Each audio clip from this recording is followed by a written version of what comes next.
Atterrissage délicat à Beyrouth ce jeudi, encore fumant des attaques de la nuit. 17 raids israéliens de sources libanaises sur la capitale et les quartiers sud, dont celui de Dahieh, après un nouvel ordre d'évacuation de l'armée israélienne des secteurs chiites. Ici, c'était un centre de secours du Hezbollah. Plusieurs morts et des blessés en plein cœur de Beyrouth, non loin du siège du gouvernement. On était à la maison quand soudain nous avons entendu un grand bruit.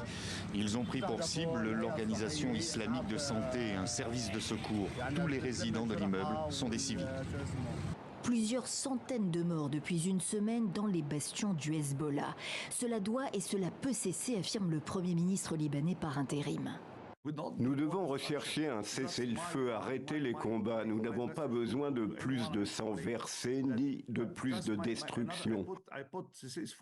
Pourquoi Israël n'accepte pas de cessez-le-feu ? Mais le Hezbollah pro-Hamas et pro-iranien poursuit également ses frappes sur le nord d'Israël, où plusieurs dizaines de milliers de déplacés israéliens attendent de pouvoir rentrer chez eux en sécurité. Le temps n'est pas à la négociation, insiste le Premier ministre israélien. Nous sommes au cœur d'une guerre difficile contre l'axe du mal iranien qui veut nous détruire.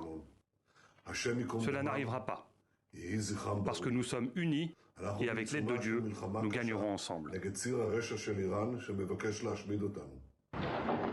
Depuis lundi, les raids israéliens au Liban Sud s'accompagnent d'une incursion terrestre de l'armée. Plus d'une vingtaine de villages libanais appelés à évacuer ce jeudi. Signe d'un possible élargissement de la zone d'opération israélienne officiellement limitée, 8 soldats israéliens au moins ont succombé jusqu'ici.